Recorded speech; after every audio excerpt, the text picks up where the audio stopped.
کیونکہ وہ چند لمحات ہماری زندگیوں کے لیے فیصلہ کن تھے۔ میں کوشش کے باوجود خود کو سلطان شاہ کی طرف دیکھنے سے باز نہ رکھ سکا۔ وہ متعدد خوفزدہ افراد کی بھیڑ میں سیدھا بھاگا چلا رہا تھا۔ یکایک اس کا داہنا ہاتھ اد کھلی مٹھی کی صورت میں اس کے دھانے کی طرف بڑھا۔ بادی نظر میں ایسا معلوم ہو رہا تھا جیسے وہ انگوٹھی اور پہلی انگلی کے درمیان ہتھیلی کی طرف دبی ہوئی سگریٹ کا کش لینا چاہ رہا ہو۔ ڈان نیشیکاوا نے ڈان سے 2 قدم دور رک کر روایتی چینی انداز میں اپنے سر کو تعظیم کے انداز میں خم دیا۔ اسی لمحے سلطان شاہ کا ہاتھ اس کے دہانے سے نیچے گیا۔ شاید وہ کچھ کر گزرا تھا۔ میں سیکنڈ کے 1000ویں حصے میں تیزی کے ساتھ پلٹا۔ میرے کانوں میں ہلکی سی انسانی کراہ کی آواز آئی۔ پھر میں نے ڈان نیشیکاوا کو منہ کے بل پختہ خالی پیڈ پر گرتے دیکھا۔ اس کے دونوں ہاتھ اس تراری انداز میں اس کے گلے سے لپٹے ہوئے تھے جیسے کوئی نادیدہ قوت اس کی شہرت کو تپا رہی ہو۔ ڈان کی چھٹی حص نے اسے خطرے کا احساس دلا دیا تھا۔ وہ اپنے جگری دوست کے گرتے ہی بدن کو سہارا دینے کے لیے تیزی کے ساتھ آگے کی طرف لپکا، لیکن گراڈیگل ڈان پوری کوشش کے باوجود منحنی سے نیشیکاوا کے بدن کی چونک نہیں سنبھال سکا۔ شاید مرتے ہوئے آدمی کا وجود آخری لمحوں پر اصل سے کہیں زیادہ وزنی ہو جاتا ہو، ورنہ ڈان تو وہ شخص تھا جس نے بوری میں ٹنسی ہوئی لاش وان ون کی کسی ہلکے پھلکے کھلونے کی طرح دیوار سے ٹکرا کر توڑ پھوڑ ڈالی تھی۔ ان چند ثانیوں میں سلطان شاہ بھیڑ کے ساتھ آگے نکل چکا تھا۔ اس نے اپنی کارروائی ایسی پھرتی اور روانی سے مکمل کی تھی کہ شاید کوئی بھی اسے نوٹ نہیں کر سکا ہوگا۔ میں ڈان کی مدد کے لیے آگے بڑھا تو میرے دل و دماغ پر سے ہر بوجھ اتر چکا تھا۔ میرا دل چاہ رہا تھا کہ نیشیکاوا کے ہولناک فتنے کا سدباب ہونے کی خوشی میں وہیں واہلیانہ رقص شروع کر دوں، لیکن وہ ایسے کسی رد عمل کا موقع نہیں تھا۔ ڈان پنجوں کے بل فرش پر اکڑوں بیٹھا اپنے بچپن کے دوست کے بے جان بدن کی نبضیں ٹٹول رہا تھا۔ اس کے مسلح آدمیوں نے ہمارے اور اس کے گرد گھیرا ڈال دیا تھا۔ نیشیکاوا کے ساکت بدن میں نبض کا دور دور تک پتہ نہیں تھا۔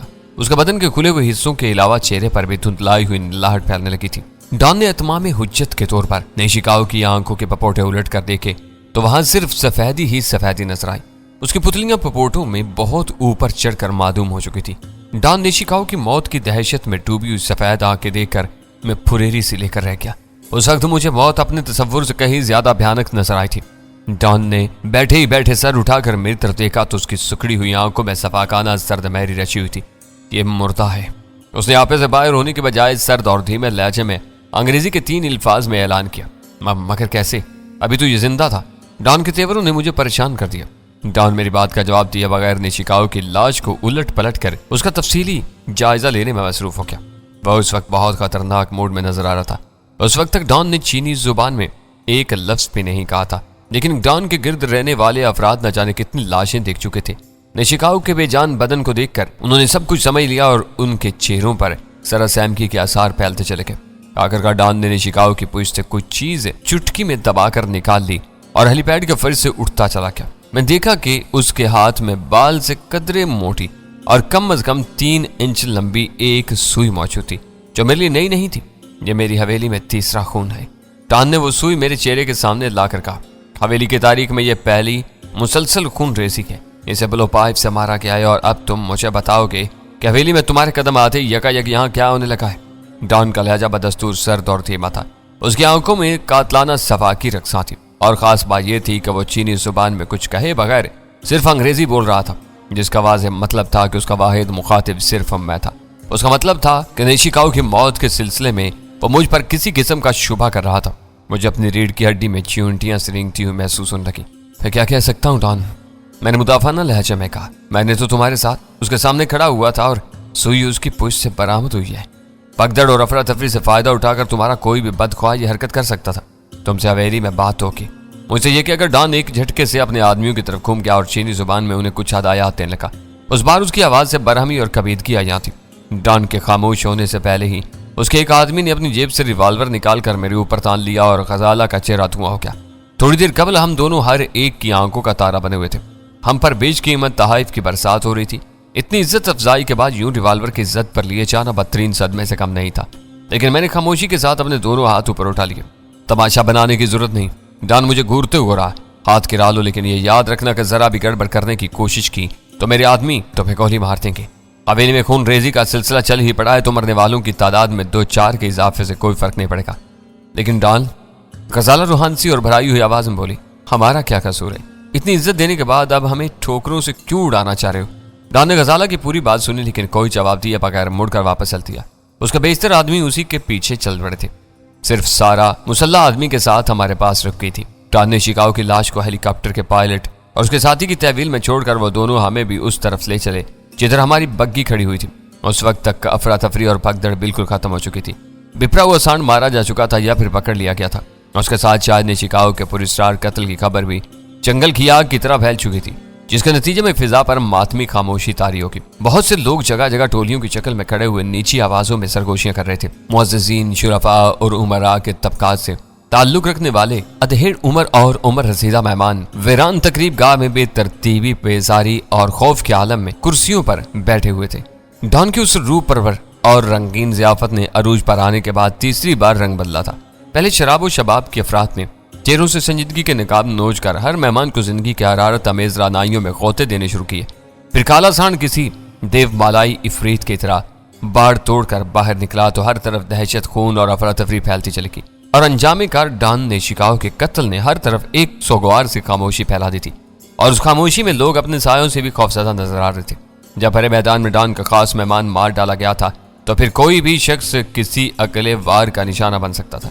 میرے اور غزالہ کے روسی لباس کی وجہ سے لوگ ہمیں حیرت سے دیکھ رہے تھے۔ لوگوں کے درمیان سے گزرتے ہوئے ڈان کے آدمی نے اپنا پستول والا ہاتھ اس طرح چھپا لیا تھا کہ وہ لوگوں کی نظروں سے محفوظ ہو گیا تھا، لیکن اس کے باوجود کسی نے ہمارے قریب آنے کی کوشش نہیں کی۔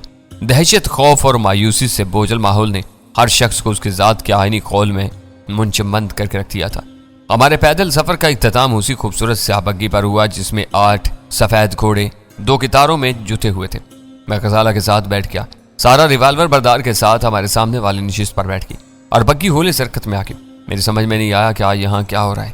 میں نے جموں توڑنے کی نیت سے سارا پر اپنی تشویش کا اظہار کرتے ہوئے کہا، آج ہم سب کی عقلیں معاف ہیں۔ سارا نے اپنے ہونٹوں پر زبان پھیرتے ہوئے کہا، مکاؤ میں یہ تصور بھی نہیں کیا جا سکتا تھا کہ کوئی بدنصیب ڈان کی حویلی میں ایسی ہنگامہ آرائی کی جرات کرے گا۔ ڈان نے آج ناقابل بیان تحمل سے کام لیا ہے۔ کوئی اور موقع ہوتا تو وہ مشتعل ہو کر 10-20 آدمیوں کو خود ہی ٹھکانے لگا دیتا۔ آج اس کی عمر بھر کی ساکھ کو ناقابل تلافی نقصان پہنچایا گیا ہے، لیکن وہ ہم سے کیوں بھدک گیا؟ ہم تو شروع سے آخر تک اس کے ساتھ تھے۔ پھر حویلی میں ہمارا کسی سے کوئی بھی رابطہ نہیں تھا۔ ہم سے زیادہ بے بس اور بے ضرر تو کوئی بھی نہیں تھا۔ میں نے احتجاج کیا، ڈان کے ذہن میں ہولناک لاوا کھول رہا ہوگا، وہ اس وقت اپنے آپے میں نہیں ہے۔ سارا نے مجھے سمجھایا، اگر تم نے برداشت سے کام لیا اور اسے مزید برہم نہ کیا تو ہر معقول بات کو مان لے گا۔ ڈان ہر معاملے میں انتہا پسند ہے، تم نے اسے قائل کر لیا تو تم پھر سے سرخرو ہو جاؤ گے۔ لیکن ڈان کہاں رہ گیا؟ اب تقریب کا کیا بنے گا؟ میں نے پوچھا۔ نہیں، شکاگو کے قاتل کی تلاش ضروری ہے۔ ڈان اپنے مہمانوں سے معذرت کر کے ضیافت کے خاتمے کا اعلان کرے گا، پھر مہمانوں کو پوچھ گچھ اور ضروری ہوا تو تلاشی کے بعد باری باری رخصت کیا جائے گا۔ یہ تمام بندوبست ڈان ہی کو کرنا ہوگا۔ تو کیا وہ خود مہمانوں کو رخصت کرے گا؟ میں نے حیرت سے پوچھا۔ پھر تو شاید صبح ہونے سے پہلے حویلی میں واپس نہیں آ سکے گا۔ اس وقت ڈان کے بارے میں کوئی قیاس آرائی نہیں کی جا سکتی ہے۔ وہ کچھ بھی کر سکتا ہے، لیکن میرا خیال ہے کہ سفارتی نمائندوں اور قرب و جوار کے ممالک سے آئے ہوئے اہم مہمانوں کو خود ہی رخصت کرے گا۔ وہ یہ پسند نہیں کرے گا کہ اس قدر بدمزگی کے بعد اس کے کسی اہم مہمان کے ساتھ اس کے آدمی بدتمیزی کر بیٹھے اور وہ آئندہ ان کی میزبانی سے محروم ہو جائے۔ رنگ میں بھنگ پڑنے کے بعد تقریب کا فوری اختتام تو یقینی نظر آ رہا تھا، لیکن قاتل کی تلاش والا معاملہ تشویشناک تھا۔ اپنا کام دکھانے کے بعد سلطان شاہ ایک مرتبہ پھر لاپتہ ہو گیا تھا۔ کچھ کہا نہیں جا سکتا تھا کہ وہ کہاں اور کس حالت میں ڈان کے شکاریوں کے ہتھے چڑھ جاتا۔ سلطان شاہ نہ جانے کہاں رہ گیا، اسے ہمارے ہی ساتھ نکل آنا چاہیے تھا۔ غزالہ اردو میں بڑبڑائی، یہ لوگ اس وقت خون کے پیاسے ہو رہے ہیں، وہ ان کے ہاتھ لگ گیا تو یہ اس کی بوٹیاں بھی اڑا سکتے ہیں۔ یہاں سے نکلنے تک ہم تینوں کو حتی الامکان ایک دوسرے کے قریب رہنا چاہیے۔ نکاح ہو جانے کے بعد کم از کم ہمارے قریب رہنے میں تو کوئی رکاوٹ باقی نہیں رہی۔ وہ سر جھکا کر پھیکے انداز میں مسکراتی، یہ وقت مذاق کا نہیں ہے، ان باتوں کے لیے اب عمر پڑی ہے، بشرطے کہ ہمارا میزبان ہمیں یہاں سے زندہ نکل جانے تھے۔ میں نے دانستہ ڈان کا نام لینے سے گریز کرتے ہوئے کہا، میں نہیں چاہتا کہ مرنے کے بعد میرے دل میں یہ حسرت باقی رہے کہ تم سے شادی ہونے کے بعد بھی میں تمہارے ساتھ خوشی کے چند لمحے بھی نہیں گزار سکا۔ ہم سلطان شاہ کی عملی مدد کرنے سے معذور ہو گئے ہیں، پھر اس کے بارے میں سوچ کر اپنے ذہن کو تکانے سے کیا فائدہ؟ اسے تدبیر کی بجائے اب تقدیر کے رحم و کرم پر چھوڑ دو۔ سنو، اچانک سارا نے آہستگی سے مجھے مخاطب کیا، تم لوگ آپس میں زیادہ باتیں نہ کرو۔ موجودہ حالات میں یہی سمجھا جائے گا کہ تم ڈان کے خلاف کوئی سازش کرو، لیکن اسکولی فضا میں ڈان نہیں ہے۔ میں نے کہا، یہ احمق آدمی انگریزی کے ساتھ ہی اردو سے بھی نابلد تھے، اسے کیا پتا کہ ہم کس زبان میں بات کر رہے ہیں؟ ہاں تم مخبری کرو تو اور بات ہے، تم مجھ سے ایسی امید رکھتی ہو؟